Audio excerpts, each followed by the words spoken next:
In the future, humanity is preparing to launch an attack on the home world of an alien race called the Formics, who had attacked Earth and killed millions. The Formic invasion was stopped by Mazer Rackham, who crashed his fighter spaceship into the Formic Queen ship at the apparent cost of his life. Over the course of 50 years, gifted children are trained by the International Fleet to become commanders of a new fleet for this counterattack. Cadet Andrew Ender Wiggin, a gifted boy, draws the attention of Colonel Hiram Graff and Major Gwen Anderson by his aptitude in simulated space combat. They order the removal of his monitor, signifying his end in the cadet program. Ender is attacked by Stilson, a student he defeated in the combat sim, but Ender fights back and severely injures him. Ender confesses his grief to his older sister Valentine, but is harassed further by their older brother Peter. Graff arrives to reveal Ender was being tested and is still part of the program. Graff brings Ender to battle school, placing Ender with other cadets his age, but treats him as extraordinary, ostracizing him from the others. Among other studies, the cadets are placed in squads and perform training games in a zero-gravity battle room. The battle room has rules, including a number of points for a torso hit to a player of the opposing squad. The army with the most points wins. However, the game ends if any member of an army is able to get to the base of the other army without being hit by enemy fire. Ender quickly adapts to the games, devising new strategies older students have not yet seen. Graff reassigns Ender to Salamander Army, led by Commander Bonzo Madrid. Bonzo is resentful of the new addition and prevents Ender from training. Another cadet, Petra Arcanian, takes Ender and trains him privately. In the next match, Bonzo benches Ender while the rest of the Salamander Army fights another team. However, seeing the team losing and Petra in trouble, Ender comes to her aid and helps Salamander Army win.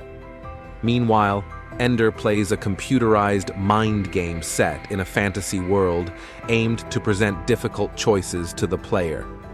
In one situation, Ender creates a solution to overcome an unsolvable problem.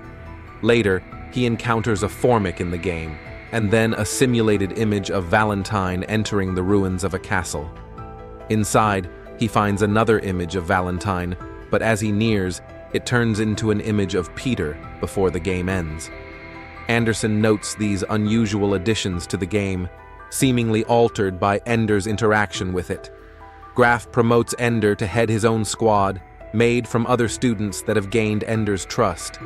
Now called the Dragon Army, they are put in increasingly difficult battles. In one match against two other teams, including Bonzo's squad, Ender devises a novel strategy of sacrificing part of his team to achieve a goal, impressing Graff. Ender protects one player from his army with a cocoon of other players around him as it flies through the battle room. Bonzo attacks the formation, but the cocoon holds, and Ender delivers his player into Bonzo's base, thereby winning the battle.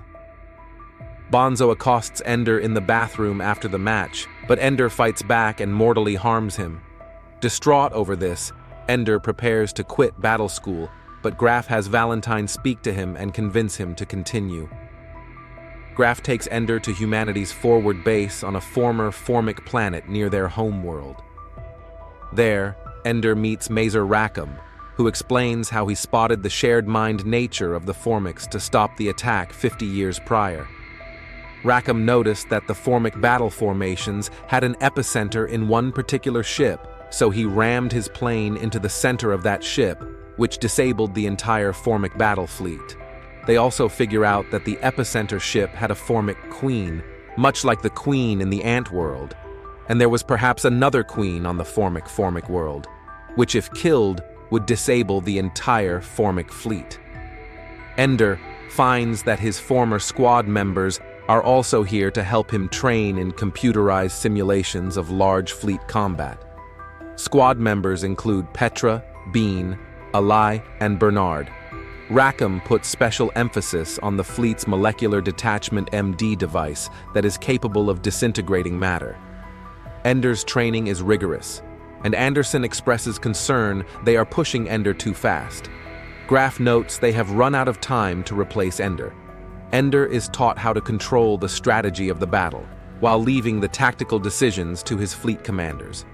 Ender is good at using the surrounding ecosystem in battle to defeat the battle formations of the Formics. Ender's final test is monitored by several of the fleet commanders. As the simulation starts, Ender finds his fleet over the Formic homeworld and facing one Formic ship. Ender fires the MD and disintegrates the Formic ship, but causes the entire planet to respond, sending thousands of Formic ships to battle. Ender's fleet is vastly outnumbered, but Petra needs 60 seconds to charge the MD and fire on the Formic homeworld, which would destroy the Queen, and thus the Formic's battle-making ability. Ender orders his drones to form a protective layer around the MD. He orders most of his fleet to sacrifice themselves to protect the MD long enough to fire on the homeworld. The Formics attack ferociously, but Ender uses the planet's gravity to fall into their atmosphere, thus burning the Formics away. As the MD is charged, Ender orders Petra to fire at the homeworld. The simulation ends, and Ender believes the test is over, but the commanders restart the video screens, showing that the destruction of the Formic homeworld was real. Ender had been controlling the real fleet this time. Despite Graf's assurance he will be known as a hero, Ender is furious, as everyone will remember him as a killer. Despite Graf congratulating him, Ender realizes that he has committed genocide of a race that had never re-attacked Earth.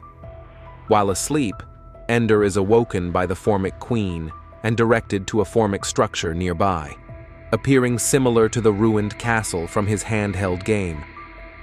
She acknowledges Ender's role in the genocide and moves to kill him, but when he shows remorse, she spares his life. The dying queen gives Ender a queen egg that she has been protecting.